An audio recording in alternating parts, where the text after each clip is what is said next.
Hai Scholarship Hunter, selamat datang di podcast Scholarship Center bersama gue Tika dan gue Raisa. Kita dari Direktorat Pembelajaran dan Kemahasiswaan UPN-VJ. Dan kali ini kita akan membahas seputar beasiswa dalam negeri ya. Jadi kalau kalian penasaran, keep on watching. Oke, jadi topik pembicaraan kita hari ini itu tentang seputar beasiswa dalam negeri. Nah, jadi seperti yang kita ketahui, beasiswa dalam negeri ini sangat berguna bagi kita para mahasiswa. Apalagi kalau kita nih sebagai mahasiswa semakin tinggi tingkatan kita, semakin banyak nih kendala kita nih dalam bidang keuangan gitu. Belum lagi kita harus bayar UKT, beli-beli buku dan lain sebagainya. Fotokopian. Nah, benar banget. Nah, tapi kalau kita ngomongin beasiswa, ada satu pertanyaan yang mungkin juga menjadi pertanyaan teman-teman di luar sana. Lolos beasiswa apakah harus pintar, Tik? Gimana tuh, Tik? Nah, untuk menjawab pertanyaan-pertanyaan kalian di luar sana, kita sekarang nih udah menghadirkan narasumber. Langsung aja. Halo Kak Bima. Apa kabar? Halo. Halo. Kabar baik, terima kasih. Jadi teman-teman, sebelum kita masuk ke pembahasan lebih dalam lagi, mungkin kita perkenalan gue ya, Tik ya. Boleh. Jadi Kak Bima ini adalah seorang wisudawan Fakultas Ekonomi dan Bisnis UPN-VJ. Dan Kak Bima ini berhasil memperoleh predikat wisudawan terbaik, Tik. Dan selain itu, Kak Bima juga berhasil memperoleh berbagai macam beasiswa dalam negeri.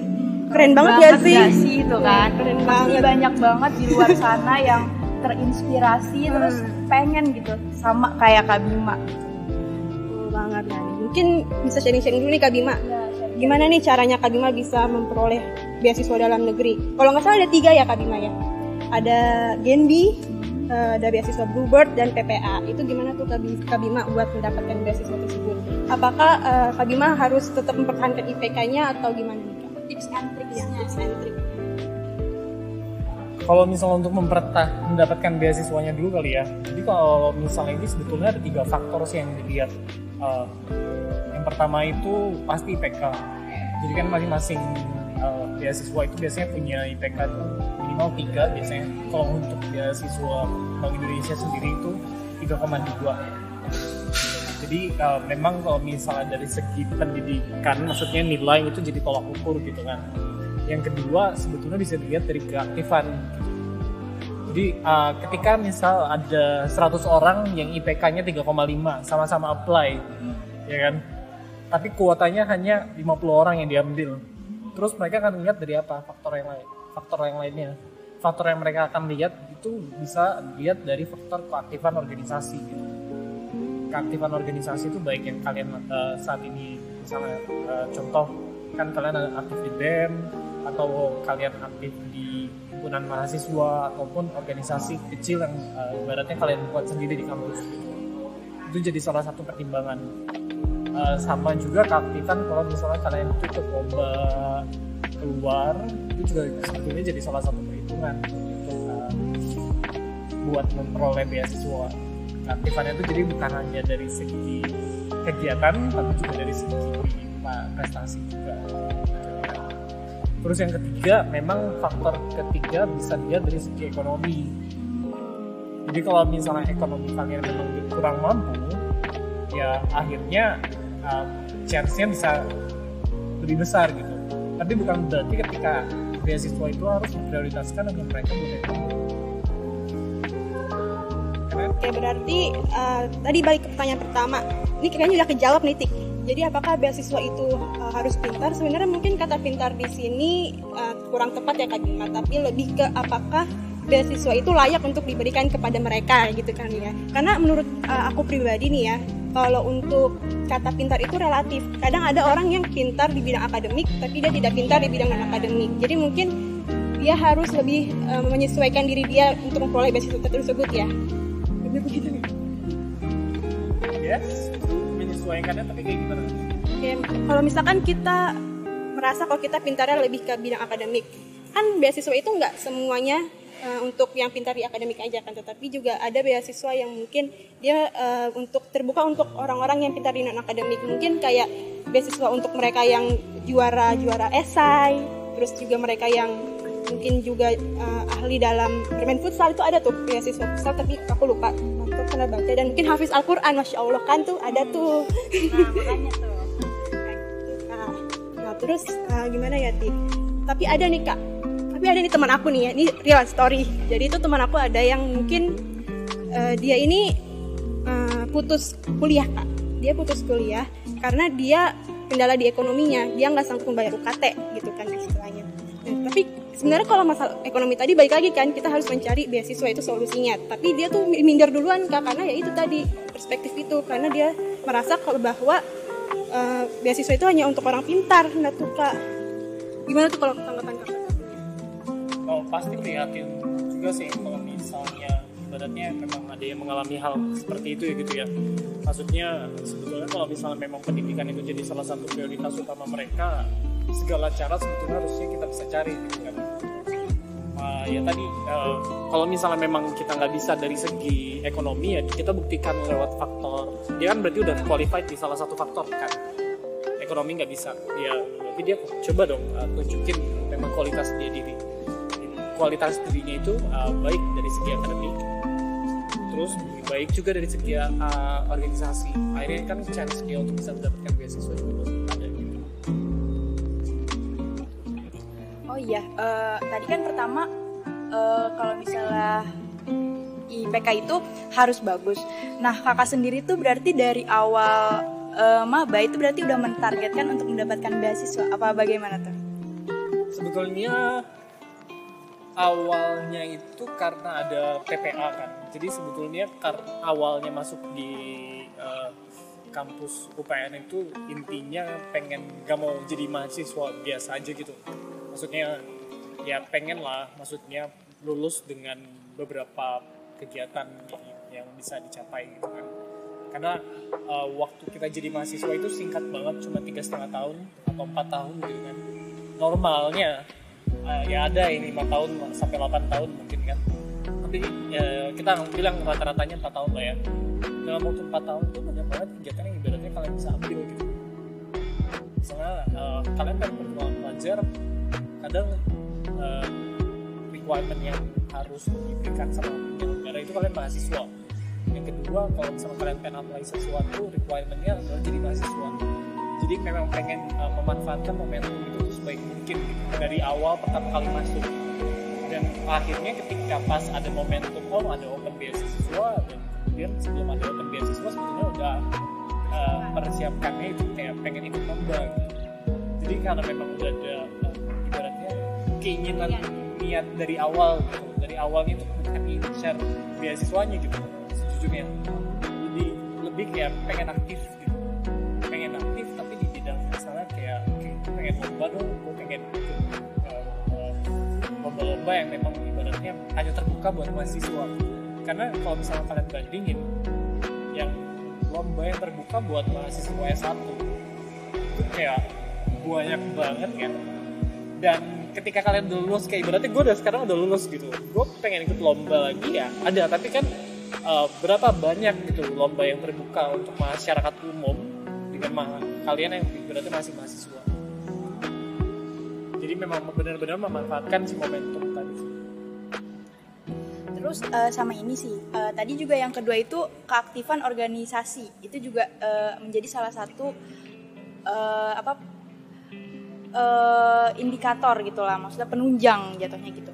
Nah, kakak sendiri pengalaman selama kuliah berarti pernah ikut organisasi? Yes.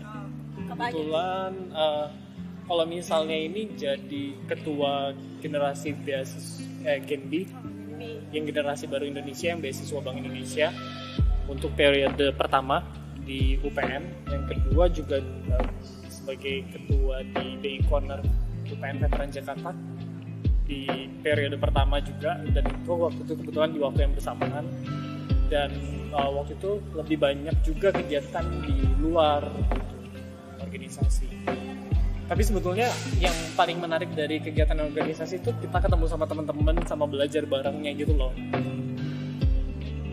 Karena organisasi itu bukan hanya ngebentuk kalian untuk bisa berpikir kritis, tapi betul-betul kalian gimana caranya untuk bisa mengelola sesuatu. Kalau misalnya kalian ibaratnya ditunjuk jadi pemimpin, kalian akan belajar gimana caranya handle orang dan ibaratnya betul-betul mengelola orang gitu. Jadi ketika kalian sudah lulus dari kuliah ya ketika udah berhadapan dengan dunia nyata gitu, hal-hal seperti itu kan biasanya udah kalian jumpain gitu. Dan akhirnya kalian nggak akan terlalu kekeh gitu. Berarti kakak kan ini aktif di organisasi, tapi di akademik pun kakak berprestasi gitu. Nah itu gimana tuh kak cara kakak membalance itu? Nah, kalau manajemen waktu sebetulnya bikin kayak skala prioritas aja sih. Jadi waktu itu kan sebetulnya kayak sambil kerja juga. Wah, keren banget ya. Nggak keren sih, itu sebetulnya kayak palu gada gitu kan. Karena memang jadi ada salah satu faktor ibaratnya karena kebutuhan ekonomi, jadi harus memang kerja juga. Kedua memang pengen aktif dengan dua yang bersamaan. Caranya lebih ngatur ke prioritas. Jadi kalau misalnya kayak udah tahu acaranya itu misal oke, ada UTS 2 minggu lagi mau UTS atau UAS gitu ya. Untuk yang kegiatan-kegiatan lain itu prioritasnya akan dikecilin gitu. Kerjaan pun nanti akan dikecilin gitu. Nah, sebaliknya ketika misalnya udah di luar UTS, emang tipikalnya masih sistem kebut seminggu, sistem kebut semalam sih tipikalnya. Tapi kan yang penting kayak gimana caranya walaupun kalian sistem kebut gitu, kalian tetap bisa ngejar kan. Jadi ketika misalnya udah keluar dari ujian, yang terpenting baru nanti prioritas lain apa sih yang paling dekat. Apa yang kalau misalnya ada kegiatan yang mau puncak untuk organisasi, berarti prioritasnya akan di-shifting ke situ Jadi kayak bikin skala prioritas dari urgent sama waktunya sih. jadi lebih ke manajemen waktunya itu Sama ya. skala prioritas. Ya, jadi kayak prioritaskan mana yang harus diprioritaskan.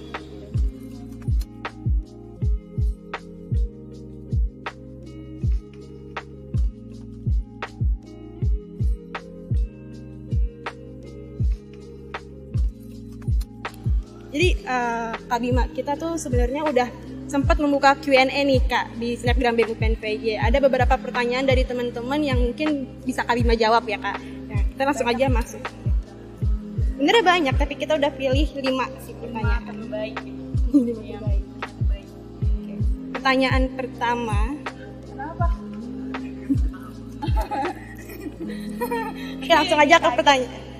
Oke, langsung aja ke pertanyaan pertama. Itu dari Andini Ramni.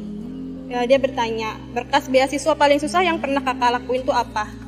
Nah, di antara 3 beasiswa yang pernah kakak dapet, tuh ada nggak sih berkas yang paling repot itu, paling ribet gitu ngedapetinnya gitu?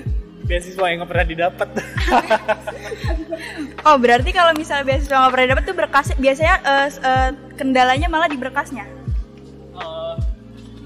Jadi selain beasiswa ini kan sebetulnya pernah coba juga lah misalnya beasiswa lain gitu kan yang ibaratnya hunting juga.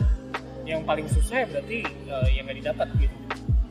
Dan memang skalanya mungkin lebih besar lagi. Tapi ada nggak sih Kak di antara beasiswa dalam negeri itu yang mengharuskan membuat esai? Kan ada tuh ya kalau beasiswa menulis esai itu gimana tuh Kak? Jadi waktu itu ada sih salah satu beasiswanya tapi bukan berbentuk uang, tapi berbentuknya program dari YLI yang Leaders for Indonesia yang kayak XLFL dan sebagainya. Untuk yang Yayasan Pemuda Indonesia kalau misalnya tahu dari McKinsey. Dan itu memang salah satu persyaratannya itu ngebuat esai. Yang paling penting itu sebetulnya mereka udah nyiapin juga kayak gimana sih cara ngebuat esai yang bagus. Dan sebetulnya kalian pintar-pintar ngulik gitu loh. Sebetulnya kan ada tips-tipsnya di YouTube-nya mereka. Yang kedua juga kadang tanya sama temen yang memang ibaratnya mereka itu udah alumni sana, cara buat esai kayak gimana. Terus yang ketiga buat esainya itu yang betul-betul terstruktur gitu based on pengalaman kalian. Karena yang paling penting itu ketika kalian ngebuat esai itu ada strukturnya.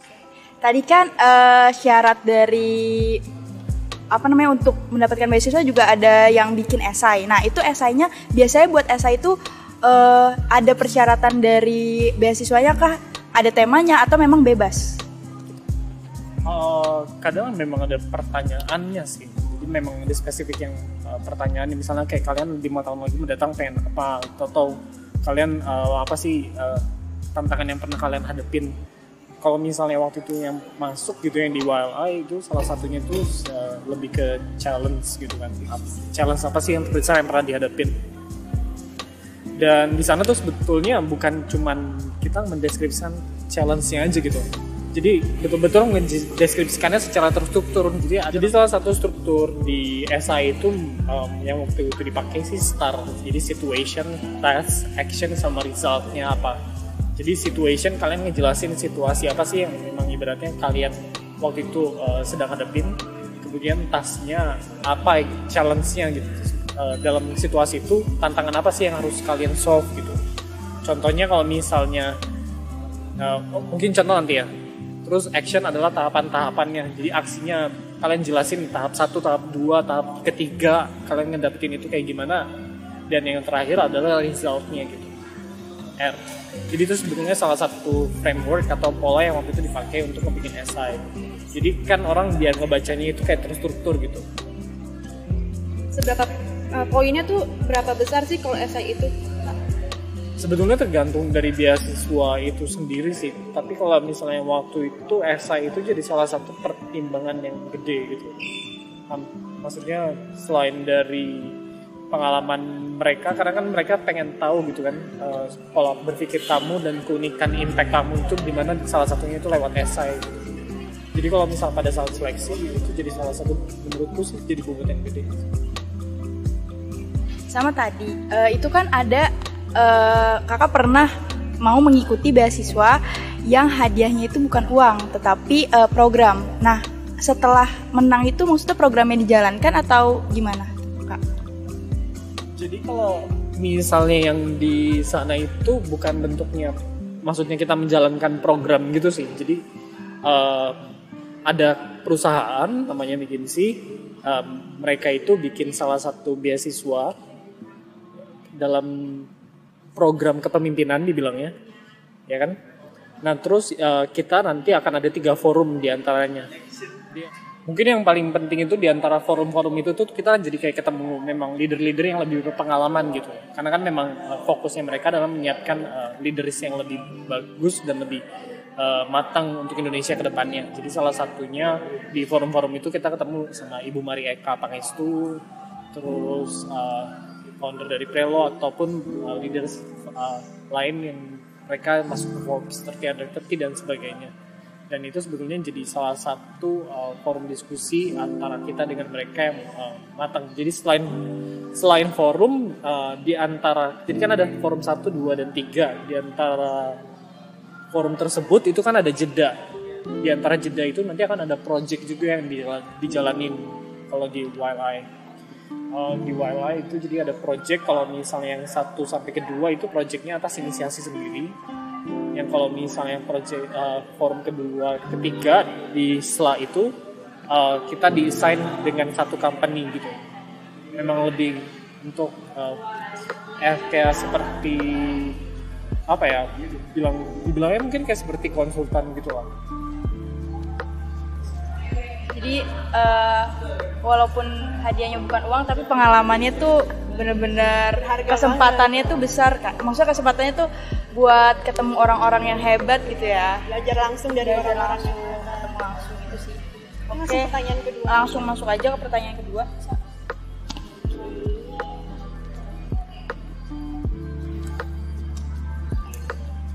Oke, pertanyaan kedua nih.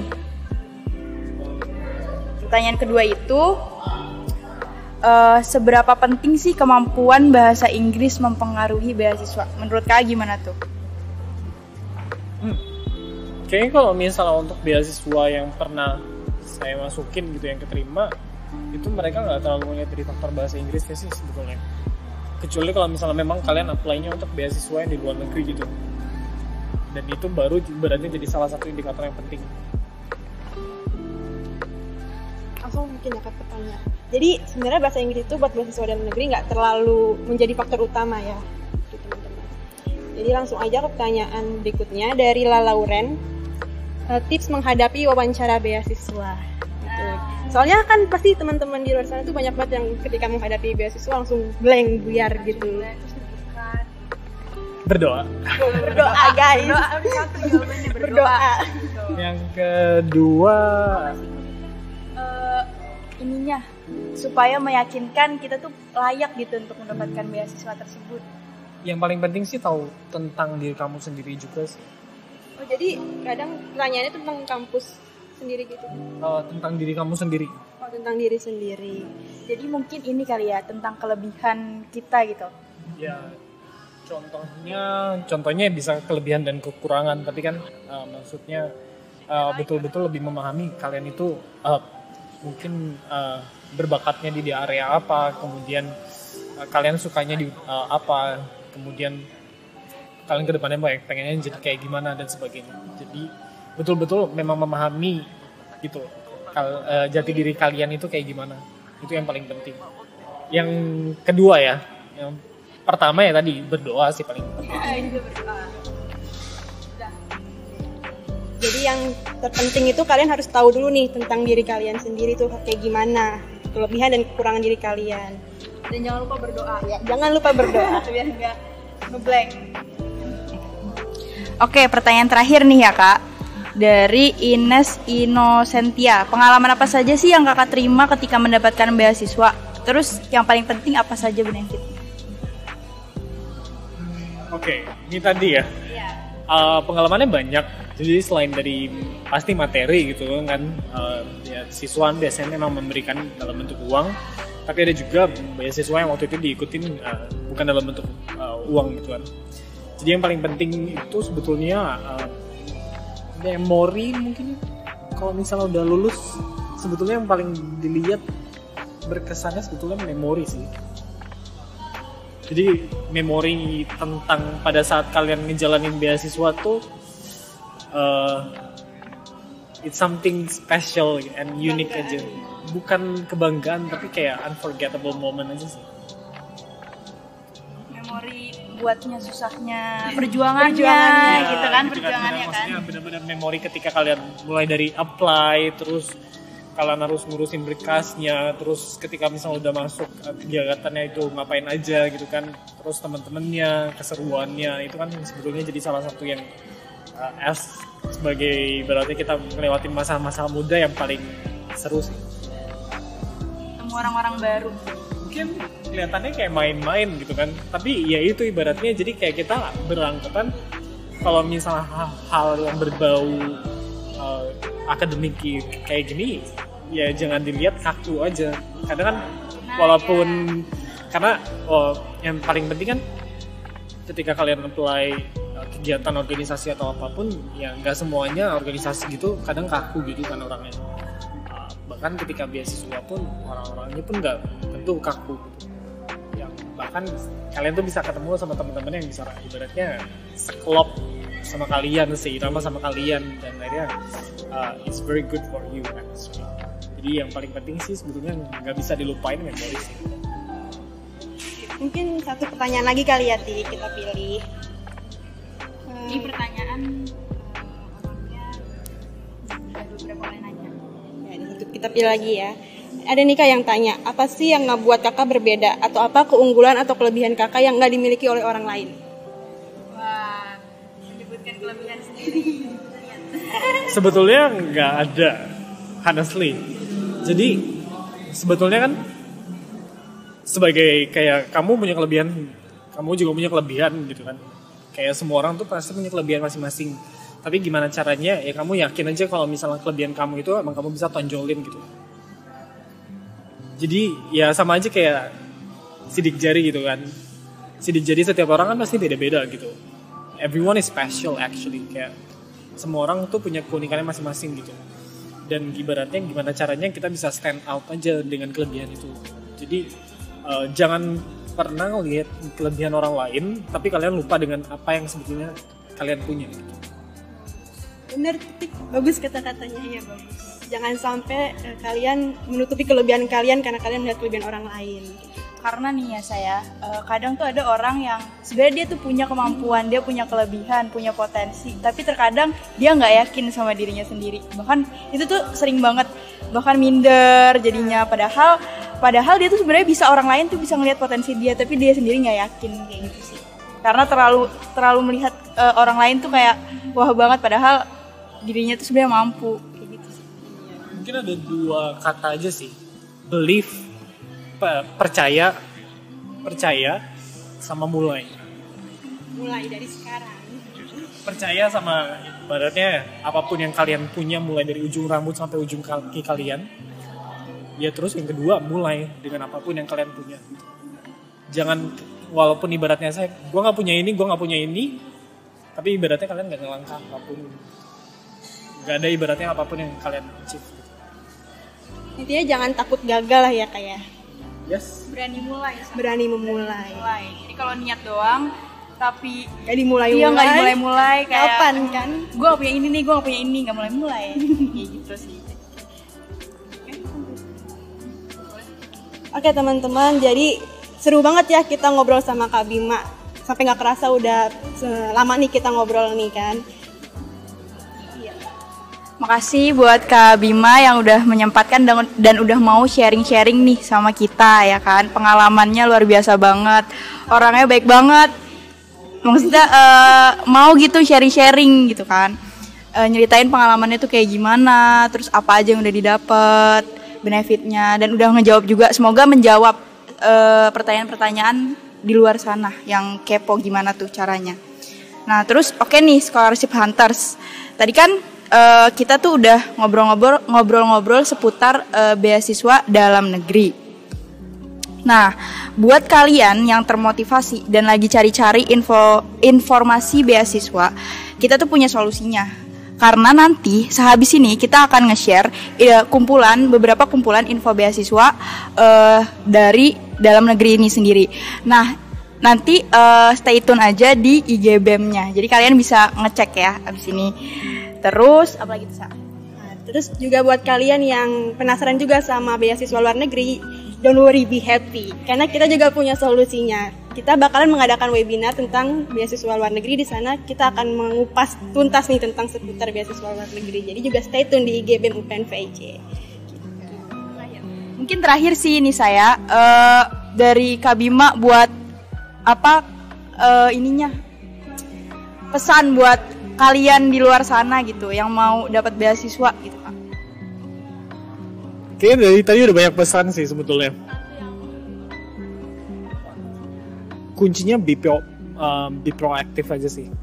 Jadi memang satu, kalau misalnya BEM ibaratnya pokoknya ketika memang nggak ada sumber, ketika kalian nggak tahu ibaratnya di mana beasiswa itu ada, kalian coba cari, memang betul-betul ngulik. Be proaktif itu dalam artian banyak mencari informasi, aktif dan sebagainya. Yang pentingnya tadi sih 2 kunci tadi yang tadi udah sempat dibilang, percaya sama diri kalian dan mulainya itu kalian perdetail lagi, mulai nyari, mulai aksi dan sebagainya. Itu yang paling penting. Oke gitu ya teman-teman. Jadi intinya kalian harus jadi be proaktif gitu ya. Oke. Karena waktu kita terbatas, gue Tika Dan gue Raisa, juga Kak Bima, kita pamit undur diri. Kalau misalkan kalian masih penasaran sama seputar beasiswa dalam negeri, kalian boleh banget nih follow IG-nya Kak Bima di bawah ini nih, di bawah ini. Dan buat kalian yang pengen tahu informasi-informasi lainnya, kalian juga bisa mengunjungi IG-nya BEM UPN VJ, BEM_UPN VJ. Oke, jangan lupa like, comment, and subscribe YouTube-nya BEM UPN. Dadah!